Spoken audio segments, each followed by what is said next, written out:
लेकिन ये तो मतलब किस कदर कमीना था इसका आप अंदाज़ा नहीं लगा सकते हैं। मैंने एक जगह इसमें ज़िक्र किया है कि जब इसको अगले दिन रांची जाना था तो वो फ्लाइट इसकी मिस हो गई। वो इसलिए मिस हो गई कि इसने इसे उस रात में रशियन की आवश्यकता महसूस हुई, एक महिला की चक्कर में। नमस्ते सर, कैसे हैं आप? मैं बिल्कुल ठीक हूँ, बहुत अच्छा हूँ। अच्छा लगा आप लोग आए जी। सर आपकी बुक दिखा देता हूँ मैं, वर्चस्व। ये श्री प्रकाश शुक्ल जो एक ड्रेडेड गैंगस्टर हुए जी जी उत्तर प्रदेश में, उसके जी ऊपर बेस्ड है। और आपने मेरे ख्याल से कई सालों तक उसका पीछा किया, उसके केसेस पे काम किया जी और फाइनली उसका एनकाउंटर भी आपने जी किया। जी तो आपसे बेहतर इस स्टोरी को कोई नहीं समझा सकता और ये किताब में एकदम प्रूव हो गया है। जी तो ये बताइए सर, जो बाहर के लोग हैं, जो ऑडियंस, जो कई लोग तो ऐसे होंगे ना जो उत्तर प्रदेश से हैं, तो वो थोड़ा बहुत कॉन्टेक्स्ट है उनको। जी। श्री प्रकाश शुक्ल इतना क्या फेनोमेना है ये? मतलब ये स्पेशल क्यों है ये गैंगस्टर, अलग गैंगस्टर से? जो और गैंगस्टर भी बहुत देखे हैं हमने आज भी और कितने सालों से, पर ये अलग क्यों था? सबसे बड़ा कारण ये था कि वो गोरखपुर का रहने वाला था और गोरखपुर एक ज़माने में क्राइम कैपिटल ऑफ इंडिया कहा जाता था। गोरखपुर से ही हरिशंकर तिवारी और वीरेंद्र शाही की अदावत शुरू हुई, जो पूरे प्रदेश तक गई जातिगत आधार पे। और इन दोनों की राइवलरी की वजह से ही जो उस समय के चीफ मिनिस्टर थे, उनको गुंडा एक्ट लाना पड़ा था स्वर्गीय वीर बहादुर सिंह को, इन दोनों की अदावत की वजह से। दूसरा उसका कारण ये हुआ उसके उदय का कि वहाँ पे रेलवेज का हेडक्वार्टर है और रेलवेज के हेडक्वार्टर में टेंडर, आज भी रेलवेज के टेंडर सबसे बड़े टेंडर होते हैं, बड़ी राशि इन्वॉल्व होती है और बड़ा इधर उधर की बातें उसके बारे में कही जाती हैं। ऑनलाइन की प्रोसेस तो आज शुरू हुई टेंडरिंग की और बाकी कामों की। उस ज़माने में पेपर फॉर्म, टेंडर के फॉर्म बिकते थे।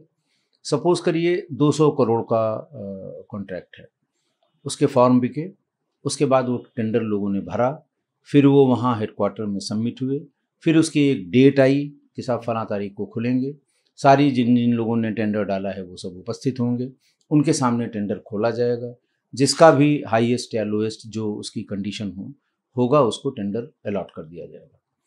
इस टेंडर को लेके बहुत मारामारी थी। उसका एक बैकग्राउंड ये भी था कि बिहार से ही उस समय रेल मंत्री आया करते थे। लगभग उस समय के सारे रेल मंत्री 90 के दशक में, वो लालू जी हों, नीतीश जी हों, रामविलास पासवान जी हों, ये सब रेलवेज उन्हीं के पास जॉर्ज हुआ। फर्नांडिस हाँ, also। जॉर्ज फर्नांडिस हों, उधर ही से लोग हुआ करते थे। तो वहाँ के जो बाहुबली थे वो बहुत जोर मारते थे, लेकिन गोरखपुर में इन्हीं दोनों लोगों की चलती थी, वीरेंद्र शाही जी और हरिशंकर तिवारी जी। ये किसी को टेंडर लेने नहीं देते थे। बहुत हत्याएं हुई इस टेंडर को लेके इन दोनों के बीच।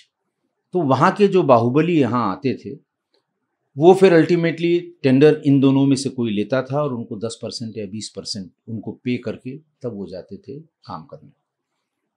एक तो ये कारण था कि उसमें फिर सूरजभान को ज़रूरत पड़ी एक लोकल आदमी की, श्री प्रकाश उनके कांटेक्ट में आ गया और फिर हत्याओं का दौर शुरू हुआ टेंडर को हथियाने के लिए। दूसरा कारण जो था, जो सबसे बड़ा कारण था, 90 के दशक में इलेक्शन बैलेट पेपर से होते थे, मोबाइल फ़ोन हुआ नहीं करते थे। और उस ज़माने में जो उस समय की जो 90 की उपज ये अपराधियों की है, ऐसे अपराधी यानी अपराधियों के राजनीतिकरण या राजनीति के अपराधीकरण का वही दौर था। इस तरह के लोगों ने अपने नेताओं के लिए बूथ कब्जा करना, बूथ कैप्चरिंग करना, बूथ लूटना, तमाम शब्दावलियां हैं उसके लिए, वो उन लोगों के लिए काम करते थे। अलॉट हो गया भाई 10 बूथ आप देख लीजिए, 20 आप देख लीजिए, 25, और जिता लिया करते थे। 2-3 इलेक्शन जिताने के बाद इनके दिमाग में ये आया कि भाई ये काम तो हम अपने लिए भी कर सकते हैं, हम क्यों दूसरे के लिए करें। सही बात। तो उन्होंने वही काम अपने लोगों को लगा के किया और वो सक्सेसफुल हो गए। It all started from Shahabuddin. Shahabuddin ने भी यही शुरू किया और फिर जैसे होता है ना कि लोग अपना आइडियल मानने लगे, लोग ये कहने लगे कि यही एक तरीका है, यही शॉर्टकट है राजनीति में जाने का, और फिर राजनीति के सारे लाभ अच्छे बुरे जो भी हैं वो लेने का यही तरीका है। वहाँ से ये फिर उत्तर प्रदेश में भी यही हुआ। उस ज़माने के जो मुख्तार अंसारी, अब वो सब शहाबुद्दीन और गाज़ीपुर का जो इलाका है सब कंटिगुअस इलाका है, सिवान और गाज़ीपुर। फिर मुख्तार अंसारी ने ये फिनोमेना किया। फिर वो और आगे खिसका तो वो तत्कालीन इलाहाबाद जो प्रयागराज आप कहते हैं, वहाँ अतीक अशरफ ने यही काम शुरू किया। गोरखपुर में यही काम शुरू किया हरिशंकर तिवारी और वीरेंद्र शाही ने। दोनों ही राजनीति में आए, दोनों ही अलग अलग बड़ी बड़ी पोजीशंस में पहुँचे। तो ये पूरा दौर था। तो इनको देख के जो लोग बहुत प्रेरित होते थे कि साहब ये बहुत अच्छा तरीका है, श्री प्रकाश भी उनमें से एक था। जब ये कोयले उसका रेलवे के टेंडर की बात हुई, वो उनके साथ खड़ा हुआ। उस समय वीरेंद्र शाही जी नहीं लेने देते थे, थोड़ा उनका पड़ला भारी था, तो फिर उनसे भिड़ंत हुई। एक बार गोली चली, एक बार वो बच गए, दोबारा उनको उसने लखनऊ में मार दिया। अच्छा, उस समय के वही 2 बाहुबली थे उत्तर प्रदेश में, खासकर पूर्वी उत्तर प्रदेश में। तो उसको मारने के बाद फिर जैसे कहते हैं ना, मार्केट इसकी चढ़ गई और फिर जिससे चाहे उससे बड़ी बड़ी किडनैपिंग की उसने, टारगेटेड किडनैपिंग की, जो 2, 4, 6, 10 करोड़ रुपए फिरौती में दे सके। और एक उसके सक्सेसफुल होने का बहुत शॉर्ट कैरियर था उसका, 4-5 साल का, कि उसने कभी गैंग बड़ा नहीं किया। उसके गैंग में हमेशा 3 आदमी रहे जो मेन जो उसके साथ थे, बाकी कैजुअल मेंबर्स जिसे आप कहते हैं। एक वो प्रोसेस उसने निकाली थी, कुंडली निकालना। हाँ, ये भी बार बार आता है, बार बार आता है कुंडली निकालना। तो वो ऐसे लड़कों से जो लखनऊ में पढ़ रहे हैं या गोरखपुर में पढ़ रहे हैं, जिनके पास कोई अवैध हथियार नहीं है, गाड़ियों के पेपर बिल्कुल ठीक हैं, उनका इस्तेमाल करके जो जैसे रैकी करके किसी आदमी की पूरी जानकारी इकट्ठा करना, उसको वो कुंडली निकालना कहता था। उस दिन में उसने क्या किया, हाँ, कौन से कलर की टी शर्ट पहनी, कौन सा, वो सब पूरा वो उनसे दिखवा लेता था।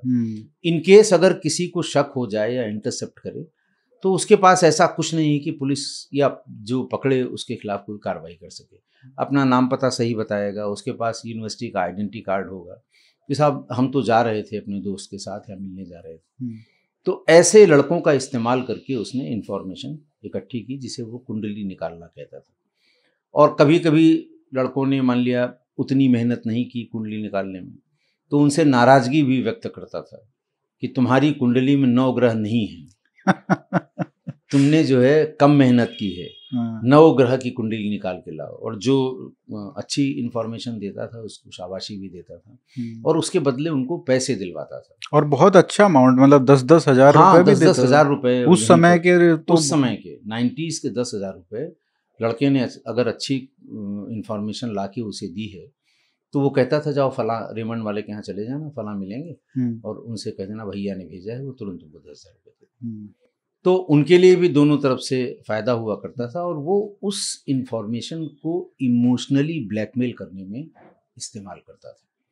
उसको फ़ोन करता था तो उस आदमी को यकीन हो जाता था कि ये ज़रूर हमारे पीछे पीछे, और कहता था कि जब तुम वहाँ खड़े थे, या जब तुम अपनी दुकान में घुस रहे थे, जब तुम अपने शटर का ताला अपने नौकर से बंद करवा रहे थे, मैं भी वहीं था।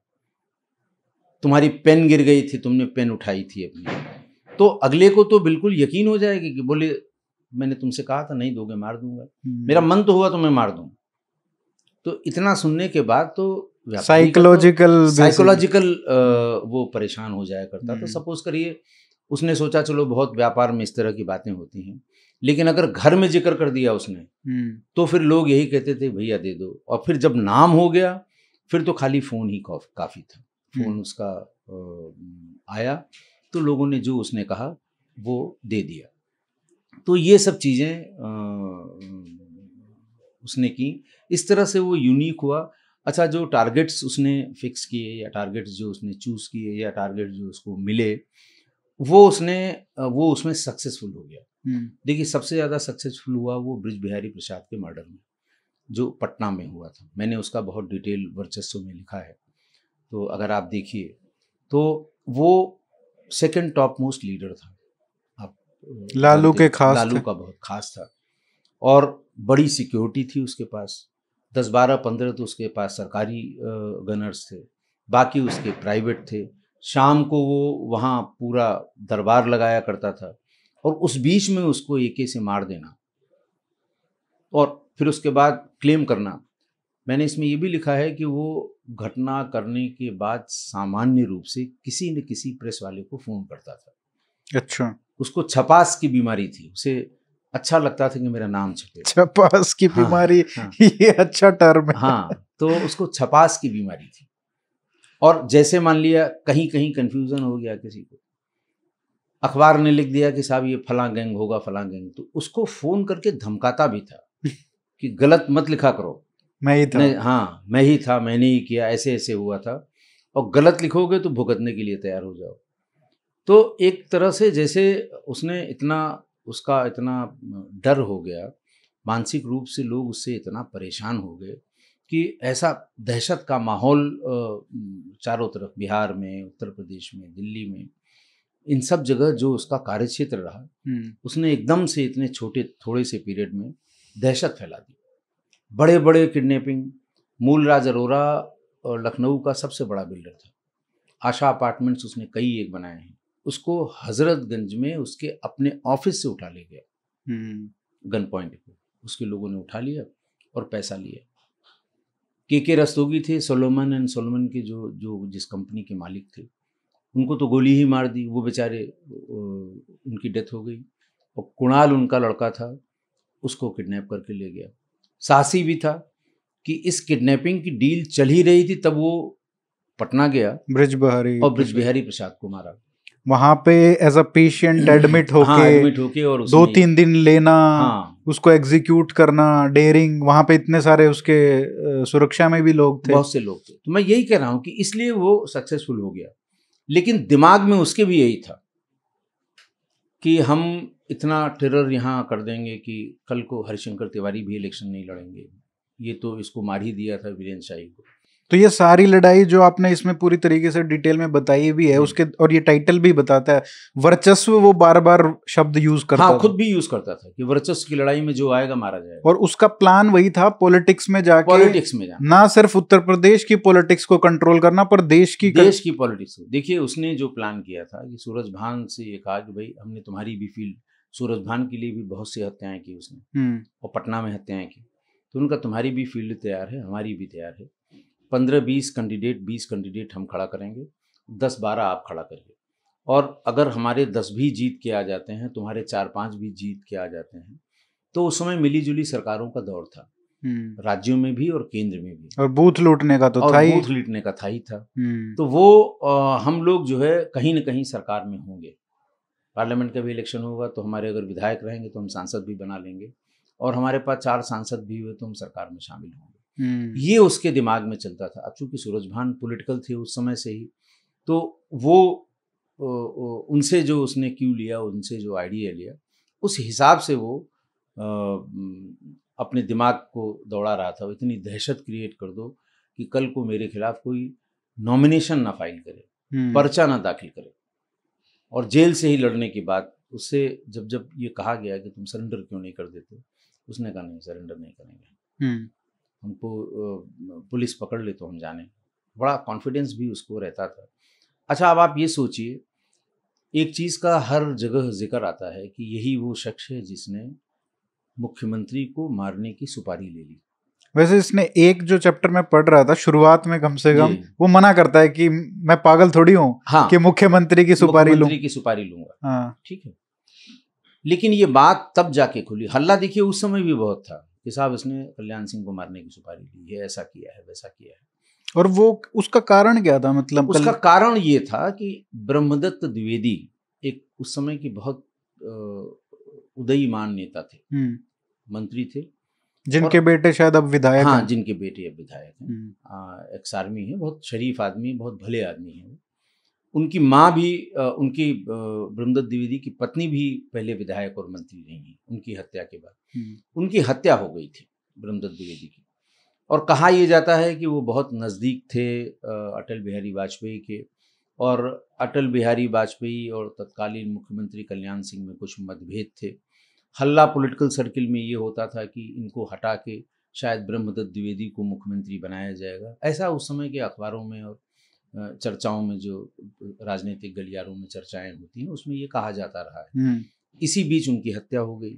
तो एक जो तबका है, एक सेक्शन है प्रेस का भी और पॉलिटिकल लोगों का भी, उनका ये मानना था कि साहब ये हत्या कल्याण सिंह ने कराई, क्योंकि ये आदमी उनके पैरेलल उभर रहा था।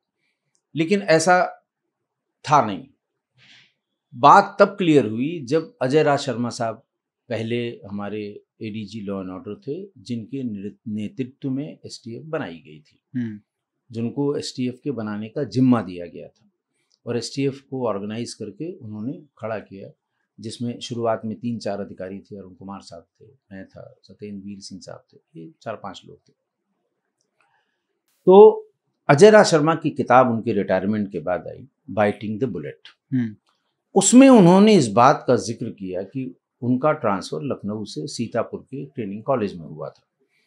एक दिन मुख्यमंत्री जी का फ़ोन गया, बुलाया गया, गए वहाँ पे, तो वो लिखते हैं कि मुख्यमंत्री जी बहुत परेशान होकर अपने चैम्बर में टहल रहे थे। बुलाया, बिठाया, और मैंने पूछा कि सर कुछ परेशान से लिखने? बोले हाँ परेशानी है। और तब उन्होंने इसका जिक्र किया कि मेरे मारने की सुपारी एक अपराधी ने ली है और उस अपराधी का नाम ये है। उस अपराधी का किसने सुपारी दी, इन सब का कोई जिक्र उन्होंने नहीं किया और न ही किताब में उन्होंने बताया, और न ही हम लोगों को बहुत ज़्यादा अंदाज ही से सब लोगों ने अंदाज लगाया। लेकिन चूंकि उन्होंने ऐसा नहीं बताया था, तो अथॉरिटेटिवली हम या अजय राज शर्मा साहब ये नहीं कह सके कि किसने आखिर दी थी। तो फिर उन्होंने कहा कि तुम अच्छे आदमी तलाश लो, तुम्हें जिस चीज़ की ज़रूरत पड़े, मैं तुमको कल ही सीतापुर से फिर लखनऊ पोस्ट कर रहा हूँ, और लेकिन जल्दी से एक ऐसी यूनिट बनाओ जो सिर्फ शिव प्रकाश शुक्ला पे काम करे। अच्छा। ये और तभी एसटीएफ का जन्म भी हुआ, तभी एसटीएफ बनाई गई। और उस किताब में उन्होंने ये जब कहा, तब ये बात वेरीफाई हुई कि ये बात उस समय के मुख्यमंत्री स्वर्गीय कल्याण सिंह जी को बताई गई थी कि उनके मारने की सुपारी श्री प्रकाश शुक्ला ने ली है। बाद में हम लोगों को जो समझ में आया, तो ये एसटीएफ बनाने से पहले की है। ये एसटीएफ बनाने के मतलब इसी के बाद एसटीएफ का गठन हुआ। आपकी पुस्तक में एक जिक्र आता है कि लालजी टंडन कैबिनेट की मीटिंग में बैठे हुए थे जी, और उनको भी धमकी मिली थी, श्री प्रकाश ने दी थी, और उसके बाद वो मिलने गए तो वो टाइम चाहते थे कल्याण सिंह से कि आपसे मिलना है, इसके बारे में बात करने के लिए। तो उन्होंने बोला सबके सामने बोल दो। हाँ। तो उस समय जब उन्होंने बोला कि मेरे को ऐसे धमकी मिली है और इसने बहुत सारे यहाँ पे कांड किए हैं जी, लखनऊ में जी, तो उन्होंने कहीं ना कहीं मुझे ऐसा लगा कि आश्चर्य व्यक्त किया कि अच्छा, और सब लोग बैठे हैं, आप हर एक डिस्ट्रिक्ट से हैं, क्या आपकी जगह भी ऐसा ही किया है क्या? तो उस समय मुझे पता नहीं, आप क्लियर कर सकते हैं, मुझे ऐसा लगा कि कल्याण सिंह को पता ही नहीं था नाम श्री प्रकाश शुक्ल नाम का कोई गैंगस्टर भी है। असल में शुरुआत में ये श्री प्रकाश शुक्ल के नाम से जाना ही नहीं जाता था। शुरुआत के सारे ऑपरेशन इसने अशोक सिंह के नाम से किए। ओके। सारे ऑपरेशन इसने अशोक सिंह के नाम से किए, और ये नाम इसको सुझाया था सूरजभान ने कि कभी हमको फ़ोन करते समय या हमारे से रिलेटेड किसी को फ़ोन करते समय अपना नाम मत बताना, नहीं तो पुलिस पीछे पड़ जाएगी। वो अशोक सिंह बताया करता था। तो लखनऊ में भी जितनी रैंसम कॉल या उस समय जो व्यापारियों का उत्पीड़न हुआ था, वो इसी नाम से, अशोक सिंह के नाम इसका खुला था जब एक यहाँ लॉटरी व्यवसायी थे विवेक श्रीवास्तव, सबसे बड़ा लॉटरी व्यवसायी था, मायावती जी की रिजीम थी, लॉटरी उस समय अपने शबाब पे थी, बड़े बड़े लॉटरी हाउसेस खुले हुए थे। तो वो लॉटरी किंग था लखनऊ का, बल्कि उत्तर प्रदेश का, और उससे कुछ हिस्से कहा सुनी हुई और उसने लाटूश रोड पे उसको शाम को सड़क पे 50 गोलियां मारी। ये कब की बात होगी? ये बात वही है 97, हाँ 96-97 की बात है ये। शुरुआत में जो कल्याण सिंह आने से जस्ट पहले की बात। कल्याण सिंह के आने के जस्ट पहले से मायावती की रिजीम थी। तो वो तब ये ढूंढा गया कौन है, बड़ा प्रेशर भी पड़ा भाई आखिर कौन है ये अशोक सिंह। तब थोड़ा थोड़ा ये पता लगा कि ये श्री प्रकाश शुक्ला इसका असली नाम है, ये अशोक सिंह के नाम से ऑपरेट करता है। और बात तब बिल्कुल क्लियर हो गई जब वीरेंद्र शाही की हत्या हुई। वीरेन शाही को इसने जब भी बातचीत की होगी तो अपने नाम से बातचीत की थी कि मेरा ये नाम है और तुम ये सब छोड़ दो, हमारे आदमियों को भी टेंडर लेना है, इस तरह की बातें उसने की होंगी, लेकिन उन्होंने भी बहुत ध्यान नहीं दिया इस पर। और जब उनको मारा गया तब ये बिल्कुल खुल के सामने आ गया कि ये नाम इसका शिव प्रकाश शुक्ला है।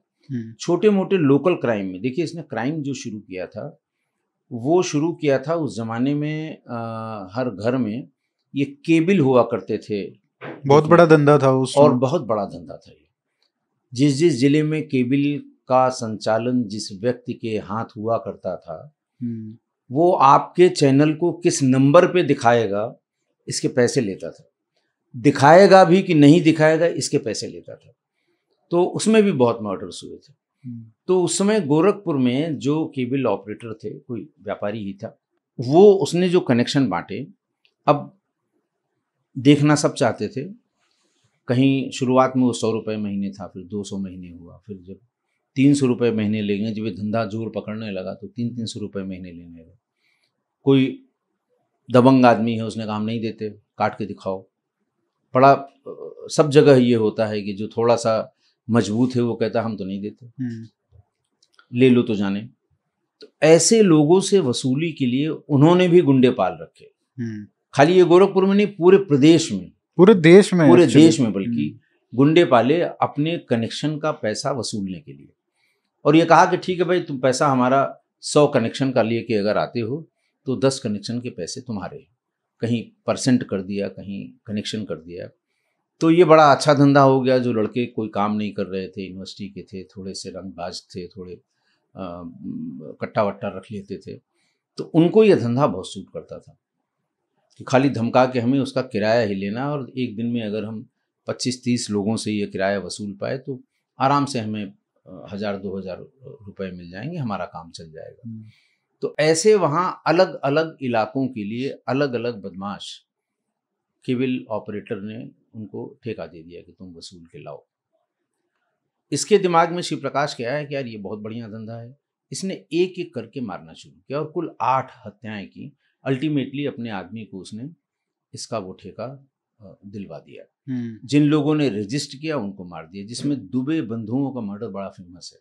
उनके पास केबल का ठेका था और उनसे अदावट हुई इसको लेके, वो लोग भी नहीं माने। और मुख्यमंत्री जी की रिव्यू मीटिंग थी, समीक्षा बैठक हुआ करती थी मायावती की, और बड़ी झन्नाटेदार होती थी कि जिस दिन समीक्षा बैठक हुई उस दिन डीएम भी सस्पेंड होगा और एसपी भी सस्पेंड होगा। बड़ा डर लगता था लोगों को। और उसी में उनकी ऐसी रिव्यू मीटिंग में गोरखपुर पहुंचने के एक दिन पहले इन दोनों भाइयों की, एक की घर में और एक की चौराहे पर हत्या हुई थी, और बड़ा इसका बवाल हुआ था, बड़ा तमाशा हुआ था। तो वो इस तरह से उसने अपने इम्पैक्ट को महसूस कराया। और फिर जब सूरजभान को एक लोकल आदमी की ज़रूरत पड़ी तो फिर हरिशंकर तिवारी ने कहा कि लोकल लड़का एक है जिसने अभी धाक अपनी बनाई है, फिर उनको मिलवाया।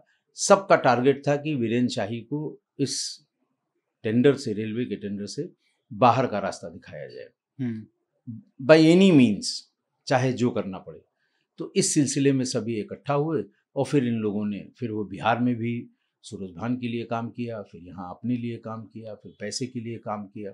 फिर दिमाग में उसके वही घूम रहा था कि हमें विधायक होना है और 4-6 हम अपने साथ जितवा अगर ले गए तो हम, क्योंकि अमरमणि भी उस समय बहुत फेमस थे गोरखपुर में अमरमणि त्रिपाठी, वो मंत्री भी थे और वो हमेशा 4-6 विधायक अपने साथ रखा करते थे।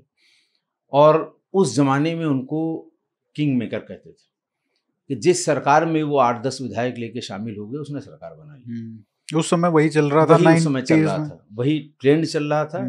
तो वो भी गोरखपुर का ही था, तो इसको लगा जब ये कर सकते हैं तो हम क्यों नहीं कर सकते हैं। ये उसके दिमाग में चलता रहा, इसलिए ये धीरे धीरे करके फेमस होता गया। और फिर उसके बाद से इस तरह का कोई अपराधी नहीं आया, ना उसके पहले भी थे। देखिए डकैत तो बहुत हुए, लेकिन इस तरह से मतलब ना उससे पहले ऐसा कोई आया ना उसके बाद कोई। डकैत तो बहुत नामी हुए, डाकू मान सिंह हुए, जाने कितने कितने हुए, लेकिन वो डाकू थे। मैं बदमाश की बात कर रहा हूँ, मैं अपराधी की बात कर रहा हूँ, अपराध करने वाले की बात कर रहा हूँ। तो आज वाले भाड़े पे हत्या करने वालों की बात कर रहा हूँ, अपहरण की बात कर रहा हूँ।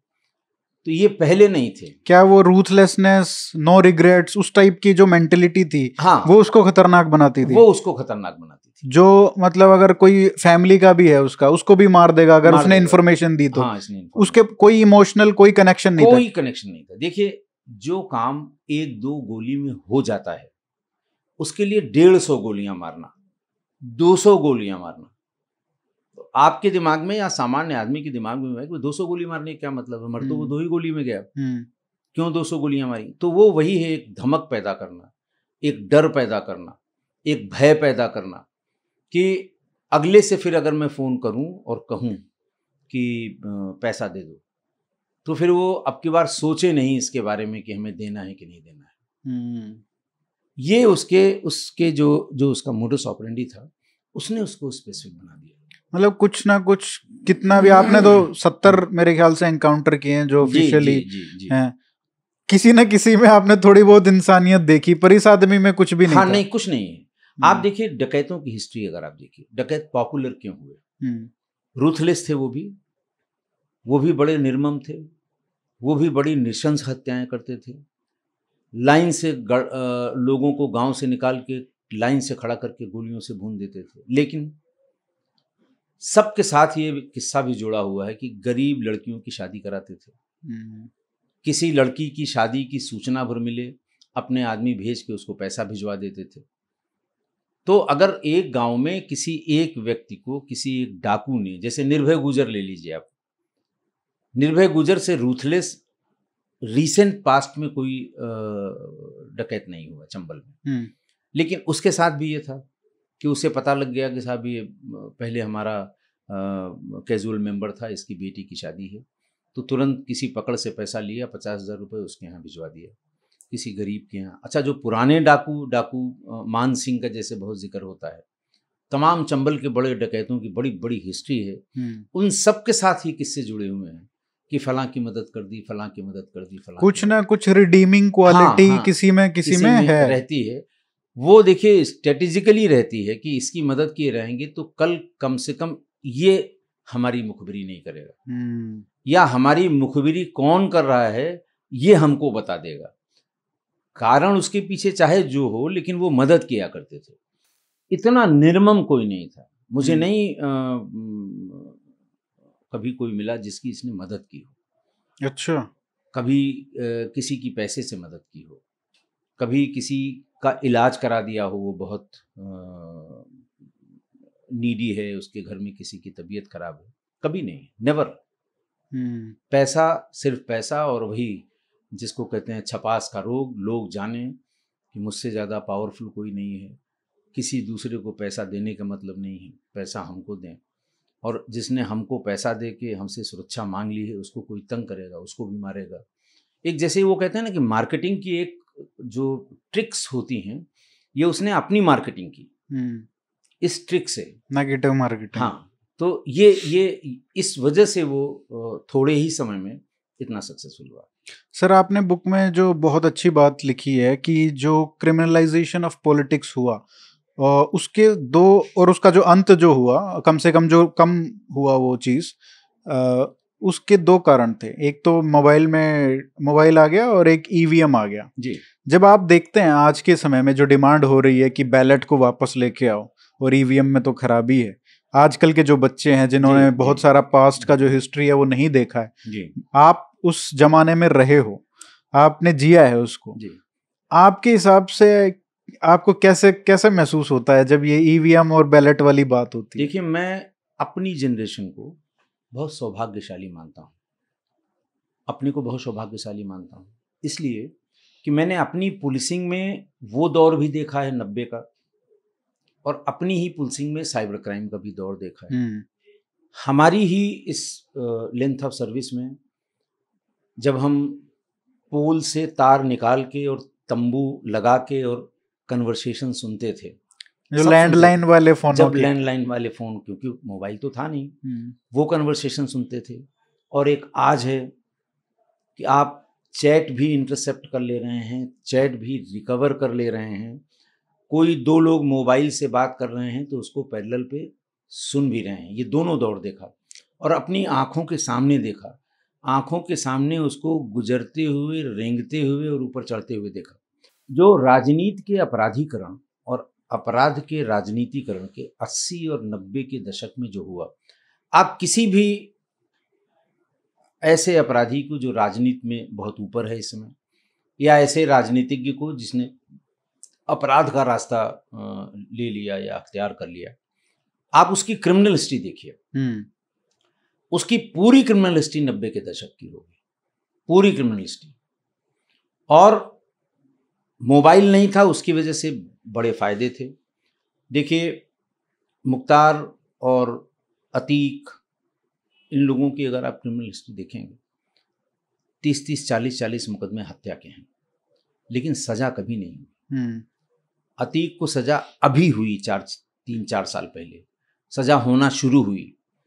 मुख्तार को अभी सजा होना शुरू हुई। कैरियर इनका 30 साल का है, मुकदमे इनके। अब जैसे अतीक अहमद के बारे में आप ले लीजिए, मैं उसी शहर का रहने वाला हूं। एक इसकी बेल की एप्लीकेशन हाईकोर्ट में पड़ी, जिन जज साहब के सामने पड़ी, उन्होंने उसको रिक्यूज कर दिया, यानी मैं इसे नहीं सुनूंगा। चीफ जस्टिस से कहा किसी और को दे दिया जाए। साहब वो दूसरे को दी गई, उसने भी रिक्यूज कर दिया। ऐसा होते होते 10 जजेस ने इसकी सुनवाई से मना कर दिया।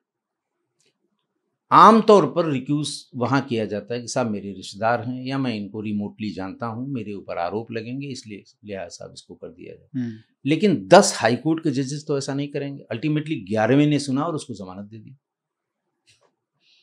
तो कोई कारण तो रहा होगा। कारण किसी जज ने नहीं लिखा। ऑनरेबल हाईकोर्ट के किसी भी लॉर्डशिप ने कहीं ये कारण नहीं दिया कि साहब मैं डर गया या मुझे धमकाया गया या उनके आदमियों ने मुझे अप्रोच कर लिया। किसी ने नहीं लिखा। बस ये है कि मैं सुनूंगा नहीं, इसको दूसरे को दे दिया जाए। लेकिन पूरा शहर जानता है, पूरा प्रदेश जानता है कि डर से उन्होंने इस मामले को नहीं सुना। वकीलों की एक फौज थी, हाई कोर्ट में भी, लोअर कोर्ट में भी, और जिसके यहाँ जाती थी वकील उनके पास किसी न किसी माध्यम से मिलते थे और कहते थे कि साहब जमानत कर दीजिएगा। ये लेवल था, मतलब हाँ, ये लेवल था। तो किस लिए? क्योंकि न तो कोई रिकॉर्ड करने वाला था, न कोई लोकेशन बताने वाला था। आज की तारीख में CCTNS में आपकी FIR लिखी जाती है, ठीक, कंप्यूटराइज्ड। आप अभी FIR लिखाएंगे, बढ़िया कंप्यूटराइज्ड FIR की कॉपी मिलेगी, जो उसमें लिखा हुआ है आप उसको पढ़ सकते हैं, आप उसको चेक कर सकते हैं, उसकी प्रोग्रेस भी चेक कर सकते हैं। पहले FIR हाथ से लिखी जाती थी, और जब 15 साल 20 साल बाद मुकदमा ट्रायल पे आता था तो वो लिखने वाले मुंशी की गवाही होती थी। तो अपना लिखा हुआ ही वो नहीं पढ़ पाता था कायदे से कि एक्चुअली मैंने क्या लिखा था उसमें। दूसरा, इंसिडेंट कब हुआ, जनरल डायरी रोक दी गई, इत्मीनान से बाद में उसे लिखा गया। गवाह पूछ पूछ के लिखे गए। गवाह इन लोगों के कभी कोर्ट तक पहुंच नहीं पाए। जो अपराधी राजनीति में आए, 100 हत्याएं करने के बाद भी उनका बाल बांका नहीं हुआ। तो दूसरों के लिए तो यही हुआ, साहब भी बहुत अच्छा है, उन्होंने मर्डर किया, उसके जो गवाह थे या तो वो कंप्रोमाइज हुए या फिर वो कोर्ट में जाके होस्टाइल हुए, और अगर वो जिद की कि नहीं तो हम तो साहब देंगे ही देंगे, तो मारे गए। आदमियों से, यानी टारगेट से ज्यादा गवाहों की हत्याएं हुई। ये वो जमाना था। तो लोग दोष देते हैं जुडिशरी को, साहब आप जब कोई साक्षी ही सामने नहीं लाएंगे, आप किसी की गवाही नहीं दे पाएंगे। बहुत बड़े बड़े मर्डर केस इस तरह की गवाहियों के अभाव में खत्म हो गए। दुनिया जानती है कि साहब ये हत्या हुई है, बिल्कुल, लेकिन अदालत के पास कोई और रास्ता नहीं था उसको छोड़ने का। तो लेकिन अब ऐसा नहीं है। और अब जो ये भारतीय न्याय संहिता और सुरक्षा संहिता आई है, IPC CRPC, जो उसमें अब इसको as a electronic evidence use किया जाएगा। एविडेंस की श्रेणी में आपकी ये CDR, CCTV फुटेज, मेल की स्टैंपिंग, मैसेज की स्टैंपिंग, ये सब एविडेंस में इंक्लूड हो गया। हम लोगों ने शुरुआत में जब STF में इससे CDR से लोकेशन लेनी शुरू की और फिर बहुत सक्सेस मिली, जब तक कि लोग जान पाते 2004 तक, मतलब जहाँ जहाँ मोबाइल फ़ोन का इस्तेमाल हुआ बहुत बड़े पैमाने पे अपराधियों को पकड़ा भी गया और मारा भी गया। तब उनकी समझ में आया कि भाई ये तो सुन लेते हैं इसको, नहीं तो मैंने इसमें लिखा है शिव प्रकाश को किसी ने कहा कि सुनते हैं ये लोग कहीं पे, उनके भी आदमी रहा करते थे, हम लोगों के इर्द गिर्द रहा करते थे। अरे उसने कहा बेवकूफ़ बना रहे हैं, बिना तार, इसमें तार तो है नहीं कोई, जब तक तार नहीं हो कोई इसको सुन ही नहीं सकता, ये कंसेप्ट था। वो काफी इंटरेस्टिंग है और वो टेक्नोलॉजी का कितना बढ़िया यूज हो सकता है हाँ, क्राइम को सॉल्व करने में। और वो पहला जब आप नई नई चीजें हो रही थी ना, हाँ, तो किसी ने सोचा ही नहीं था कि आप मोबाइल को भी आप सुन सकते हैं। तो वो प्रोसेस समझाइए, क्योंकि वो आज भी बहुत लोगों को नहीं पता होगा कि कैसे सुनते हैं लोग। नहीं देखिए, उस जमाने में तो पहले जो रिकॉर्डिंग की फैसिलिटी थी आपके मोबाइल में होती ही नहीं थी। शुरुआत में सोनी इरिक्सन का बड़ा मोटा मोटा बिल्कुल 500 ग्राम का सेट हुआ करता था कि मार दीजिए तो सिर खुल जाए आपका। एंड्रॉयड था नहीं, तो उसमें अगर आपको किसी कन्वर्सेशन को सुनना है या रिकॉर्ड करना है तो एक वो ऐप उसमें डाल देते थे। ऐप में ये प्रॉब्लम थी कि वो थोड़ी थोड़ी देर में बीप करता था। सामने वाला भी अगर चालाक है तो वो जान जाता था कि ये हमारी कॉल को रिकॉर्ड कर रहा है। दूसरा तरीका था लैंडलाइन का, कि साहब लैंडलाइन को डीपी बॉक्स से उस नंबर के दोनों तार निकाल के नीचे पैरेलल लिसनिंग में उसको हम सुनते रहे। उसकी माउथ पीस पे खूब ढेर सा टेप लगा देते थे कि बाहर की नॉइज न जाए। दूसरा ये है कि जब वो रिंग बजे तो पहले हम उठा लें तब वो उठाए, क्योंकि उसके उठाने के बाद अगर हम उठाएंगे तो ये उठाने की आवाज़, रेडिल पे रखने और उठाने की आवाज़ उसको भी सुनाई देगी। चालाक आदमी को ये अंदाज लग जाएगा कि हमारा फ़ोन कहीं सुना जा रहा है। फिर उसके बाद ये जो इनका वो होता है स्विच रूम होता है, फिर ये सुविधा स्विच रूम में उस समय भी जितने लाइसेंस दिए गए, जैसे उस समय यूपी ईस्ट सर्किल में 2 ही मोबाइल फ़ोन थे, उषा फ़ोन्स और एसआर फ़ोन्स। तो जब इनके लाइसेंस दिए जाते थे तो लाइसेंस की शर्तों में ये होता था कि जो सिक्योरिटी एजेंसीज़ हैं, इन्वेस्टिगेटिंग एजेंसीज़ हैं, उनको आप पैरेलल सुनने की सुविधा देंगे। लेकिन वो इक्विपमेंट महंगा था, करीब बताते हैं उस ज़माने में 3-4 करोड़ का था। तो मोबाइल कंपनियों ने कहा कि पहले हम इतना पैसा पा जाएं, अपना जो इस्टेब्लिशमेंट की लागत है वो पा जाएं तो हम इसको लगा देंगे। तो शुरुआत के 2 साल वो इक्विपमेंट भी इनके पास नहीं था। अच्छा। जो दिल्ली में था, दिल्ली में जब हम लोग जाते थे श्री प्रकाश के चेज में, तो हमको हमारे फ़ोन पर ये पैरेलल कॉल मिल जाती थी और हम सारी बात उसकी सुनते रहते थे, वो जिस किसी से बात करता था। लेकिन यूपी में वो सुविधा नहीं थी उस समय, बाद में हुई, 6 महीने बाद हुई।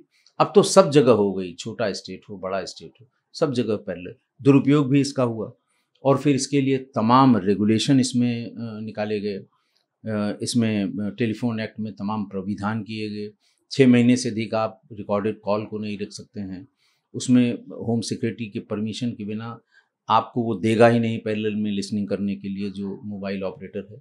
तो तमाम रिस्ट्रिक्शन भी किए गए ताकि इसका दुरुपयोग न हो। लेकिन उस ज़माने में नहीं था कुछ। तो वो ज़माना, मैं तो कह रहा हूँ कि 90 के दशक में देश भर की पुलिस बैकफुट पे थी। बड़े बड़े कांड हुए और सज़ा नहीं मिली। उसका फ़ायदा ही लोग उठाते थे, कहाँ से एविडेंस लाएंगे। अब ऐसा नहीं है। सर सर्वेलेंस वाला जो मैं पूछ रहा था उसका एक कारण ये भी है क्योंकि आजकल बहुत लोग कंसर्न रहते हैं, आम जनता, तो उनको ये चिंता रहती है कि शायद सरकार सुन रही है हमारी फोन की, टैप कर रही है। तो क्या मतलब मापदंड होते हैं अगर किसी को टैप करना है किसी का फोन? क्या कोई भी पुलिस में अगर कोई है तो टैप कर सकता है किसी का फोन? बिल्कुल नहीं कर सकता। तो क्या मापदंड होते हैं? मैंने आपको बताया ना कि एक तो आपको ये रिपोर्ट सबमिट करनी होगी अपने गृह विभाग को, होम मिनिस्ट्री को। पूरा रिटर्न होता है? पूरा रिटर्न होगा। उसका फॉर्मेट है, आपने किस मुकदमे के सिलसिले में क्या CDR निकाली और उसमें आपको क्या लगता है कि इनकी आवश्यकता आपको क्यों है। किसी गैंग मेंबर से संबंधित हैं, किसी गैंग से संबंधित हैं, किसी बड़े अपराध में सम्मिलित हैं, और ये सम्मिलित हैं या इनसे सम्मिलित होने वालों को पकड़ा जा सकता है, इसके क्या सूत्र क्या है, मतलब उसकी कनेक्टिविटी क्या है, ये सब चीज़ें आप लिख के देंगे फिर होम डिपार्टमेंट इसको वेट करेगा कि जो इन्होंने सबमिट किया है क्या वाकई इनको ज़रूरत है। कभी कभी मना कर देता है होम डिपार्टमेंट, और कभी कभी उसको लगता है क्राइम से रिलेटेड है, ज़रूरी क्राइम है, उसके लिए वो परमिशन देगा। तब वो परमिशन एक कॉपी उसकी संबंधित जो मोबाइल ऑपरेटर है उसके पास जाएगी, एक आपके पास जाएगी। फिर वो आपसे पूछेंगे किस नंबर पे सुनना चाहते हैं आप इसे, आप वो नंबर देंगे तो उस नंबर पे उसको डाइवर्ट कर देंगे, आप उसको क्या सुनते रहिए, रिकॉर्ड भी करते रहिए। ऐसा नहीं हो सकता कि मान लीजिए मैं होम मिनिस्टर बन जाऊं हाँ। कल को, या चीफ मिनिस्टर बन जाऊं, और मैं डीजीपी को बुला के कहूं भाई इसका फोन टैपिंग पे लगा दो, मेरा अपोनेंट है, पॉलिटिकल अपोनेंट, या फिर कोई पत्रकार है, उसकी बात सुनना है, क्या किसके बारे में क्या बोल रहा है। तो कई लोग बोलते हैं ये कि जो अपोजिशन में है कि हमारा फोन तो टैप होता है, हमको पता है। तो क्या ये पॉसिबल है या ये बिल्कुल भी काल्पनिक चीज है? पॉसिबल तो कुछ भी कहें तो पॉसिबल तो कुछ भी है, लेकिन जो अधिकारी ऐसा करने को तैयार हो जाएगा वो भी जानता है कि इसके परिणाम बहुत खराब होते हैं। आज नहीं तो कल जब परिस्थितियां बदलेंगी क्योंकि रिकॉर्ड नहीं कोई नष्ट कर सकता कि साहब ये इनका फोन लगा था कि नहीं लगा था। अच्छा। आज से 10 साल पहले कि अगर आप जानकारी करना चाहें कि हमारे ये नंबर क्या सर्विलांस पे लगे थे, तो फिर आपको पता लग जाएगा। अगर आप पावर में आ गए तो आपको पता लग जाएगा। आपका कोई जैसे अरुण जेटली जी की हुई थी 2013-14 में। हाँ, अरुण जेटली जी की हुई, अमर सिंह की हुई, सबसे बड़ा केस। उसी के बाद तो ये सब बदलाव उसमें लाए गए।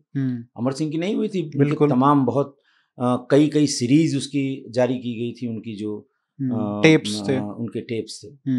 तो वो सब ऐसे थे कि वो लिया, उसमें भी परमिशन गया था, लेकिन अपराध के लिए जो नंबर लिए गए थे उनमें से वो नंबर डाल के धोखे से वो लिया गया, एसोसिएटेड बता के लिया गया।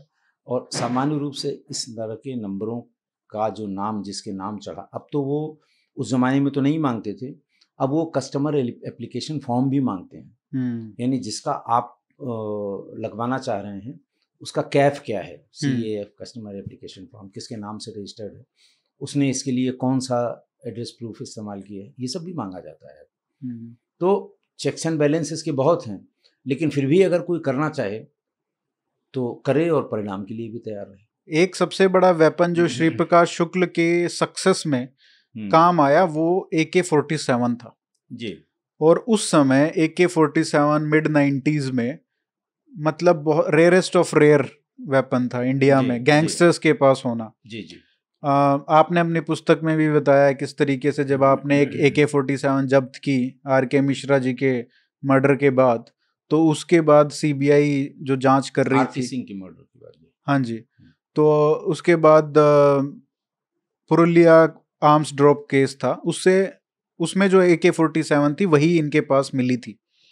तो एक तो मैं चाहूंगा कि आप बताएं कि पुरुलिया आर्म्स केस जो है वो एग्जैक्टली क्या कॉन्स्पिरेसी थी, और अगर उससे रिलेटेड आप ये बता सके AK-47 का बिहार में आना और फिर उत्तर प्रदेश में आना, इसकी कहानी क्यों है, क्या है?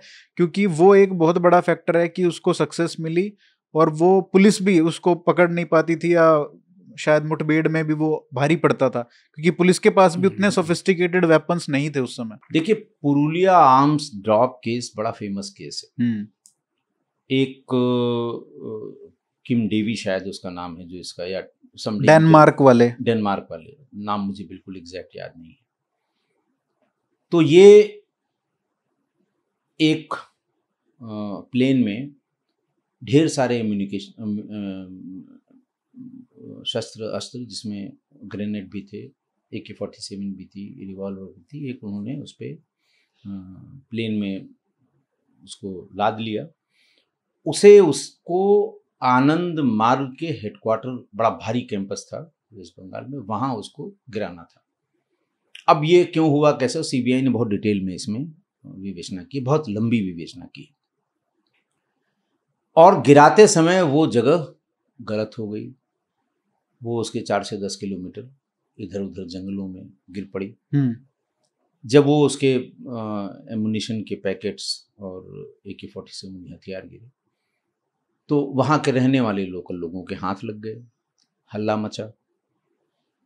तमाम उस समय के अखबार, ये 80s की बात होगी, अखबार सुर्खियों में आया कि साहब आनंद मार्ग के लिए ये सप्लाई किए गए थे। उनका झगड़ा ये इन लोगों से था, लेफ्ट विंग वालों से था, और बहुत ज़्यादा झगड़ा था उस समय आनंद मार्गीज का और लेफ्टिस्ट का, कि साहब वो हथियार उनके लिए आए थे, फलां जगह से आए थे, तमाम किंवदंतियाँ भी चली इसमें। तो तमाम ऐसी AK-47 वहाँ लोकल लोगों के हाथ लग गई। AK-47 के बारे में लोग जानते भी थे, क्रेज भी बहुत था। तो लिहाजा जो बाहुबली थे उन्होंने आदमी अपने भेजे, ढूंढो जरा किसके किसके पास है। जो कमजोर मिल गया उसको तो थप्पड़ मार के छीन लिया उससे, जो थोड़ा मजबूत मिला उससे उन्होंने पैसा दे के ले लिया। और उस समय के जितने बाहुबली थे सबके पास AK-47 आ गई बिहार में। और किसी को उसकी कीमत का पता नहीं था, उसने 5,000 में बेच दिया, किसी ने 10,000 में बेच दिया। बहरहाल ये बिल्कुल वहाँ जिसको कहते हैं कि प्रसाद की तरह ये बट गया, पूरा सबके पास आ गया। ये पुरुलिया आर्म्स ड्रॉप का AK-47 है। ये हम लोगों को सबसे पहले पता लगा आनंद पांडे के एनकाउंटर में। आनंद पांडे का एनकाउंटर जो दिल्ली में हुआ था उसमें AK-47 उसके पास से बरामद हुई, और इत्तेफाक से उसका कुछ नंबर भी, प्रेस तो हर जगह रहती थी, इलेक्ट्रॉनिक मीडिया उतना जोर नहीं था उसका, और न ही ये आपके मोबाइल वाले जितने हैं, एंड्रॉयड था ही नहीं शायद, तो इनका भी कोई बहुत जोर नहीं था। अखबार खूब बहुत जोर पे थे। तो एक दिन वो थाने पर आ गए लोकनाथ बेहरा साहब, वो इन्वेस्टिगेट कर रहे थे पुरुलिया आर्म्स ड्रॉप केस को, और ही वॉज SP CBI और DIG CBI। ढूंढते ढूंढते वहाँ पहुँचे, हम लोग भी, सब लोग थे। उनका भाई मैं AK-47 देखना चाहता हूँ, अगर सील ना हुई हो तो मैं देख लूँ। तो सील होने की प्रोसेस में थी, देखा उन्होंने, उसका नंबर दिया, तो उनका साहब ये पुरुलिया आर्म्स ड्रॉप की सीरीज वाला आर्म है। और पहली बार उन्होंने ये पूछा कि साहब ये क्या इन गैंगस्टर्स का जो ये मारा गया है इसका बिहार से कोई कनेक्शन है? तब तक आपको अंदाजा नहीं था? नहीं, तब तक हम लोगों को अंदाजा नहीं था कि AK-47 कहाँ से आई है। अब AK-47 वहाँ इस्तेमाल हुई थी इसके पहले, ये तो जानकारी थी, लेकिन वो कहाँ से आई ये हम लोगों को जानकारी नहीं थी। और जिन लोगों को नहीं पता है, आनंद पांडे पहले श्री प्रकाश शुक्ल के साथ ही सारा काम करता था। बाद में उसकी बहन के साथ इसने कुछ ऐसा किया था कि ये छोड़ के अलग हो गया, और इन लोगों का समझौता सूरज भान ने कराया था, और इनके जितने कंबाइंड आर्म्स एम्युनिशन थे वो बांटे थे, आनंद पांडे को अलग और श्री प्रकाश शुक्ला को अलग। तो हम लोगों को अब अंदाज़ा, उसके बाद अंदाज़ा लगा कि वो जितनी AK-47, जैसे यहाँ पर AK-47 बरामद हुई थी जब RK सिंह मारे गए थे, वो भी पुरुलिया ड्रॉप की थी, और भी जो उसके बाद बरामद हुई वो सब पुरुलिया ड्रॉप के वेपन थे जो बिहार से आए थे।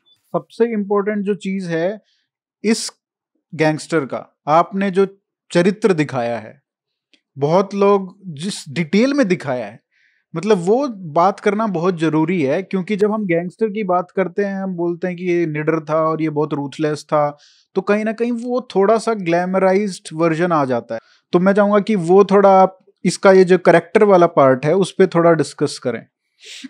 देखिए, आप बार बार ये कह रहे हैं कि जैसा आपने दिखाया, मतलब जो है, कुछ नहीं, जो देखा मैंने, जो महसूस किया बहुत लंबे समय तक, हम ही ने नहीं, कोई, मैं ऐसा नहीं था मेरी टीम में मैं अकेला था, पूरी टीम ने, हमारे सीनियर्स ने, हमारे जूनियर्स ने, हमारे इंस्पेक्टर्स ने, हेड कांस्टेबल्स ने, सब इंस्पेक्टर्स ने, हम लोग इसको हमेशा डिस्कस करते थे कि कितना कमीना आदमी है।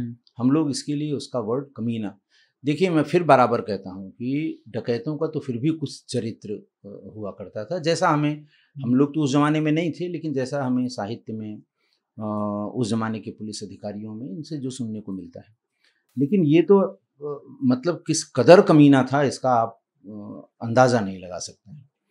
मैंने एक जगह इसमें जिक्र किया है कि जब इसको अगले दिन रांची जाना था तो वो फ्लाइट इसकी मिस हो गई। वो इसलिए मिस हो गई कि इसने इसे उस रात में रशियन की आवश्यकता महसूस हुई, एक महिला की चक्कर में, और किसी से बात की, और फिर यही लोग उसको सुधीर और ये गए, उस लड़की ने जो जगह दी होगी या जो उसको भेजने वाले हैं वहाँ से ले आए और इसके कमरे में उसको भीतर कर दिया गया।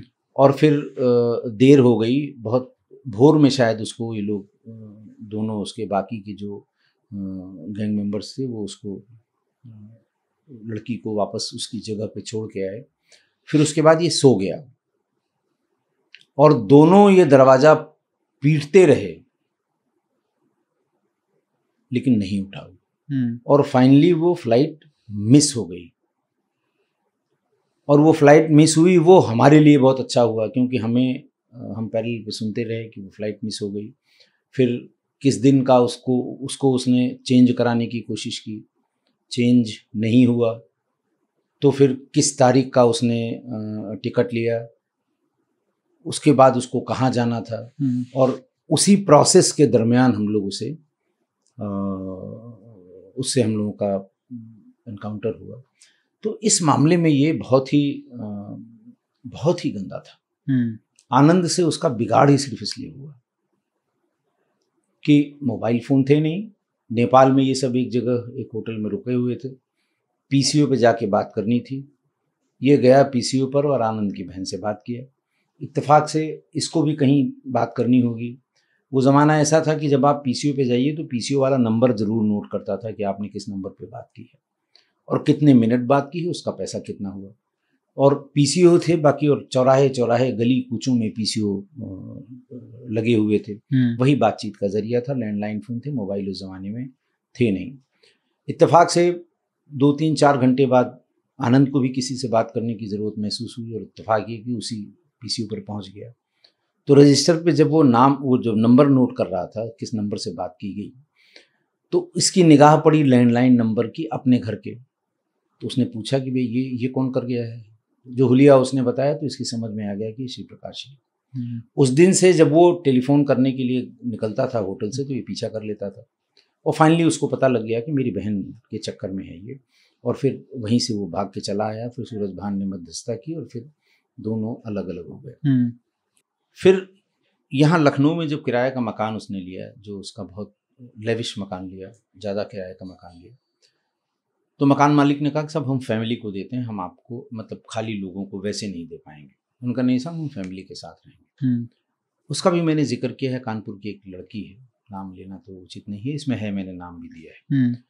तो उसको बुलवाया, वो एक कॉल गर्ल थी, उसको बुलवाया और अब करीब 1 महीने तक अपने साथ रखा। लाल बत्ती उसके एम्बेसडर में लगी रहती थी, उसको लेके घुमाने भी जाता था। और फिर जब उसे कोई क्राइम करना होता था तो उसको कानपुर उसके घर पे, बर्रा की शायद रहने वाली थी, उसको छोड़ दिया करता था। उसका भी नाम का उल्लेख मैंने इसमें किया है। बहुत दिन तक हम लोगों ने उसको भी ट्रैक किया कि शायद मिलने आए तो हम लोगों को मिल जाए। हम लोग हर पॉसिबल जगह पे उसको ट्रैक करते थे। तो उसके साथ उसने यही किया। कहने का आशय ये कि वो छोड़ा नहीं किसी को उसने। ये बहुत बड़ी कमजोरी थी और बहुत कमीनी हरकत करने वाला वो अपराधी था। तो लोग तो उसको ग्लैमराइज किस तरह से करते हैं, लेकिन अच्छा, और इसी अपने आचरण और चरित्र की वजह से ही हम लोगों की मुठभेड़ हुई। जब वो गोरखपुर में एक नवरात्र के दिन थे, एक लड़की से बात करना, आशिकी की बातें करना, वो कॉल हम लोग सुनते रहे, बराबर सुनते रहे। वो जिद करती रही कि आज हम चले आएंगे। उसको इसने बताया था कि मैं जयपुर में हूँ। उसने कहा मैं जयपुर रेलवे स्टेशन पे तब तक खड़ी रहूँगी जब तक तुम आ नहीं जाओगी, इस तरह की बातें।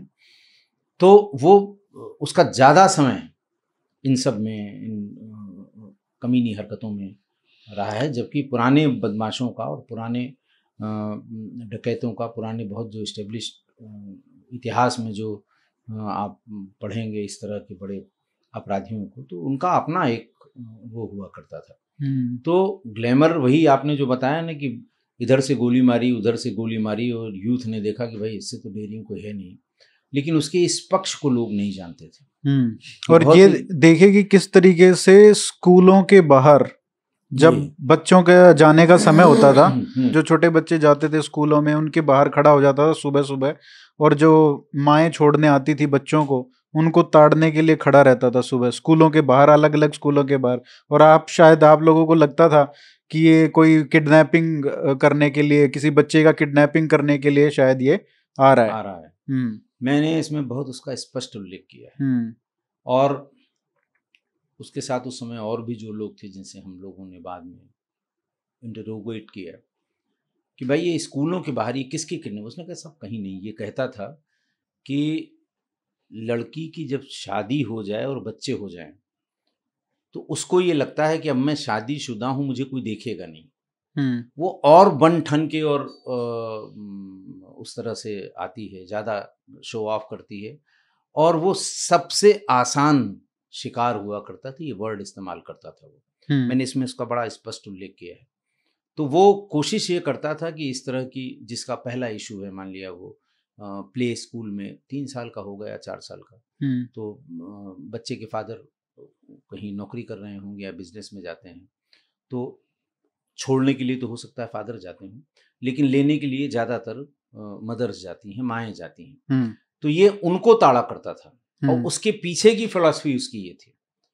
इसके साथ के लोगों ने पूछा कि भाई ये तुम क्या तमाशा मचाए हो, शादीशुदा बाल बच्चेदार महिलाएं हैं, तो उनको ये बताया करता था। तो ये बहुत ही उसकी पूरे कैरेक्टर का सबसे घिनौना पक्ष था, और बहुत ही घिनौनी हरकतें थी उसकी इस तरह की। सर, ये जो एसटीएफ थी उसके आप फाउंडिंग मेंबर रहे, जो स्पेशल टास्क फोर्स जो आज बहुत न्यूज में रहती है, और एंटी टेरर स्क्वाड जो बना, उसमें भी आप फाउंडिंग मेंबर रहे। तो ये बताइए सर कि एसटीएफ का जो मॉडल है वो क्या न्यूयॉर्क पुलिस डिपार्टमेंट एनवाईपीडी पे बेस्ड है, और उसका आइडिया कहाँ से आया, उस पर थोड़ा प्रकाश डालिए। राजीव रतन शाह साहब उस समय प्रिंसिपल सेक्रेटरी होम थे, और अजय राज शर्मा साहब, जैसा मैंने आपको बताया, एडीजी थे। राजीव रतन शाह साहब के फैमिली मेंबर थे के रस्तोगी, जो सोलमन एंड सोलमन के मालिक थे। बड़ा पारिवारिक इन लोगों में दोस्ती थी। मैडम शाह जो थी वो, और के रस्तोगी की श्रीमती जी, वो दोनों एक साथ लामाटीन में पढ़ी हुई थी। राजीव रतन शाह साहब अपने किसी परिजन से, ऐसा कहा जाता है कि उनकी बेटी थी न्यूयॉर्क में, तो उससे मिलने गए हुए थे, और उनके वहां रहते हुए ही ये हत्या हो गई, रस्तोगी की, और कुणाल की किडनैपिंग हो गई। उन लोगों ने फौरन वहां उनसे संपर्क किया, वो परेशान हुए। तो उसी बीच वो एनवाईपीडी के हेडक्वार्टर गए। जब ये ज़्यादा हो गया, और लोगों से भी बात हुई होगी वहीं से, हो सकता है मुख्यमंत्री जी ने फ़ोन किया हो सकता है डीजीपी साहब ने या एडीजी ने फ़ोन किया हो, कि बहुत ही सेंसेशनल हुआ है, और लोग जानते थे कि उस परिवार से इनके बड़े अच्छे संबंध हैं। तो ये वहाँ गए। न्यूयॉर्क भी एक ज़माने में अपराध से बिल्कुल लहूलुहान हुआ करता था। Gangs of New York. हाँ, तो गैंग्स ऑफ न्यूयॉर्क आप जानते हैं, बिल्कुल अपराध से लहूलुहान हुआ करता था। तो वहाँ जब एनवाईपीडी बनी, उसके बाद धीरे धीरे न्यूयॉर्क पटरी पर आया। ये किस्सा कहानी आप भी उतना ही जानते हैं, हम भी जानते हैं, और राजीव रतन शाह साहब भी उतना ही जानते थे। अब चूंकि वो न्यूयॉर्क में थे उस समय, तो उनको ये जिज्ञासा हुई कि ये जिस हिसाब से ये वहाँ अपराध कर रहा है, ये तो देखा जाए कि इसको कैसे हम कंट्रोल कर सकते हैं। तो वहाँ गए, उन्होंने जो वहाँ के ऑफिसर्स होंगे उनसे पूछा कि पहले कैसे था, फिर उसको धीरे धीरे कैसे आपने किया।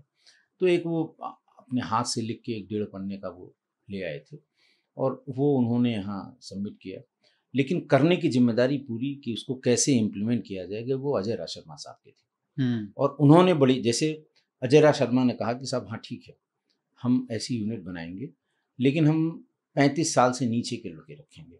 अच्छा। नंबर 1, कोई भी सिफारिशी अधिकारी इसमें नहीं रखा जाएगा। हम या हमारे अधिकारी जिसको जानते हैं कि हाँ ये फील्ड में काम कर सकता है, वही रहेगा इसमें। तीसरा, उन्होंने कहा कि साहब हमारे पास महिंद्रा की जीप्स हैं, पुलिस में उस समय वही नीले रंग की महिंद्रा की जीप चलती थी, और दूसरी गाड़ी नहीं थी। अधिकारियों के पास एम्बेसडर हुआ करती थी। तो उन्होंने कहा साहब हमें हॉट चेज के लिए नई गाड़ियाँ, अच्छा आप कोई चेंज करें अगर, तो ऊंचे स्तर पे सबसे ज़्यादा रजिस्ट किया जाता है, इनको क्यों भाई, इन्हीं को क्यों, ये उनको क्यों नहीं, इस तरह की बातें होती हैं।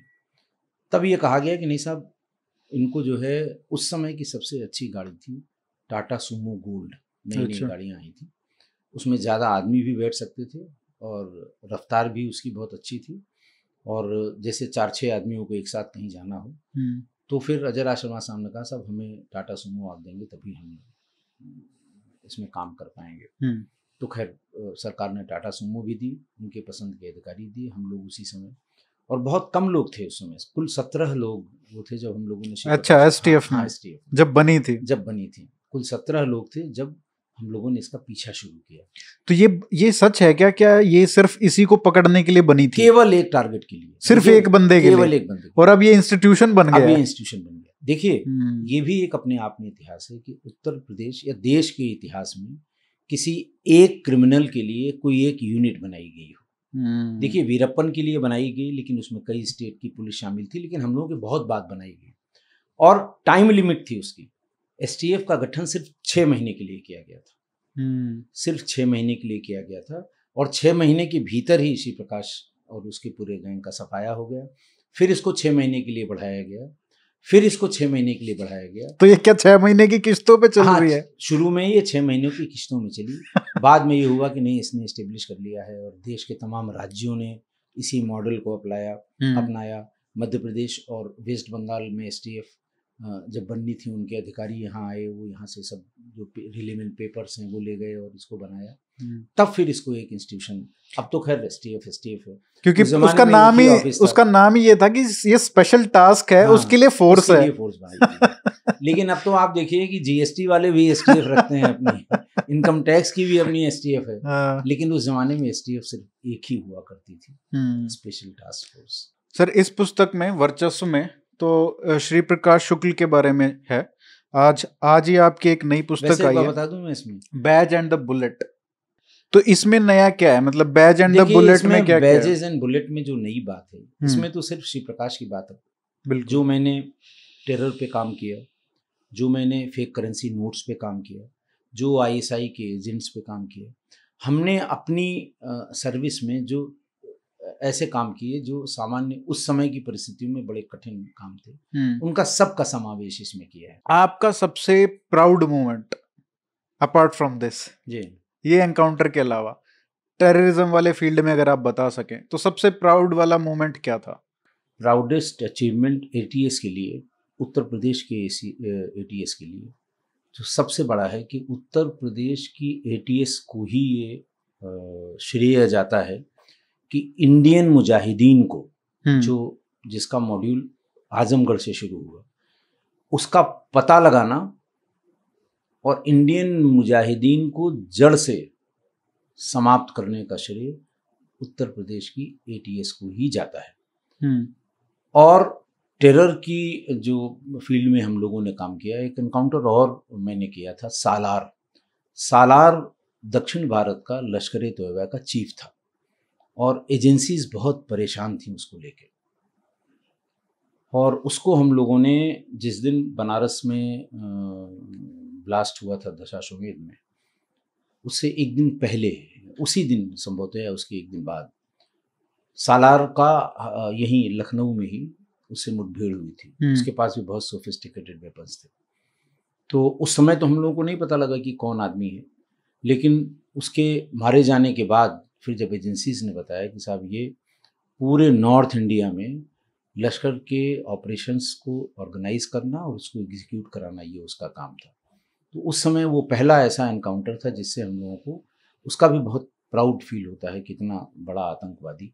और दूसरा जो श्रेय ATS को गया है वो किसी पे नहीं है कि इंडियन मुजाहिदीन को जड़ से समाप्त करने के लिए सब्रवाल साहब उस समय लीड कर रहे थे ATS को, और वो पूरी टीम थी। सब्रवाल साहब थे, मैं था, TB सिंह थे, अविनाश मिश्रा थे। इस पूरी टीम ने मिलके उसको एकदम बिल्कुल यहाँ से, और उसके नाम बहुत ढेर सारे, इंडियन मुजाहिदीन के नाम बहुत ढेर सारे देश भर में ब्लास्ट, बॉम्ब ब्लास्ट। हाँ, हम तो हर महीने, हर दूसरे महीने होता था। करने के पहले मेल सभी TV चैनल्स को भेजना और क्या क्या करना, मतलब ऐसा लगता था कि ये तो बिल्कुल जब चाहे जहाँ चाहे वो कर सकते हैं। उस पूरे मॉड्यूल को बस्ट करना, उसको तबाह करना, उसको जड़ से समाप्त करना, उससे ज़्यादा खुशी और कभी हुई नहीं। उस पर हम फिर कभी बात करेंगे। वो मेरी किताब जो आ रही है उसमें इस तरह के ऑर्गेनाइज क्राइम का कोई जिक्र नहीं किया है, बहुत हो गया ये। उसमें अंडरवर्ल्ड पे जो हम लोगों ने काम किया है, जब ATS नहीं बनी थी, जब सिर्फ STF में काम होता था, और फिर जब ATS बनी और टेररिज्म पे काम होता था, उसको लेके ये डिवीज़न कब शुरू हुआ 93 में मुंबई ब्लास्ट पे, जब जैसे हिंदू और मुस्लिम एलिमेंट अंडरवर्ल्ड में अलग अलग हुए, फिर उन लोगों ने कैसे एक दूसरे से बदला लेना शुरू किया, उसके रिपरकशन क्या हुए। तो जो हम लोगों से रिलेटेड है, उत्तर प्रदेश पुलिस से, यूपी एसटीएफ से या यूपी एटीएस से, उस पर किताब लिख रहा हूँ। ये अब कब तक आएगी? 2-3 महीने में? हाँ, 2-3 महीने में आ जाएगी। आपने दाऊद और छोटा राजन इनके सब पे उसमें भी वो भी इन्वॉल्व? हाँ, उसमें सबका वर्ड। अच्छा, आपने एज इन सर्विस आल्सो आपने डील किया इन लोगों? जी, सब डील किया है। एसटीएफ में तो सब डील हुआ ना। इनके भाई बिना यूपी के कौन सा ऑपरेशन वो लोग करते। नाम तो उनका दाऊद का और वही था, उसके बाद फिर बबलू श्रीवास्तव जो एलिमेंट था वो यूपी का था, नेपाल से ये लोग ऑपरेट करते थे।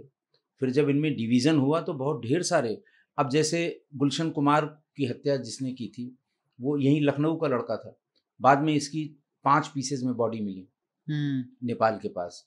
इस तरह से बहुत ढेर सारे जो अपराध हुए थे, जो सीरीज वाले अपराध थे। तो ये बेसिकली क्या हुआ कि जो यहाँ पे क्राइम था जी, जो आपने बताया अभी 80s 90s में शुरू हो गया था, और जो अंडरवर्ल्ड था मुंबई का, उनका मिलन हो गया। देखिए, अबू सलेम यहीं का रहने वाला है। जब हम लोगों ने शुरू किया था तो अबू सलेम का एक भाई था, अबू जैश, वो यहीं लखनऊ में उसके पूरे गैंग को ऑपरेट करता था। लेकिन अब वही है ना कि डिस्ट्रिक्ट पुलिस के पास 1000 काम होते हैं, उसको रोज एक प्रायोरिटी अलग चेंज हो जाती है।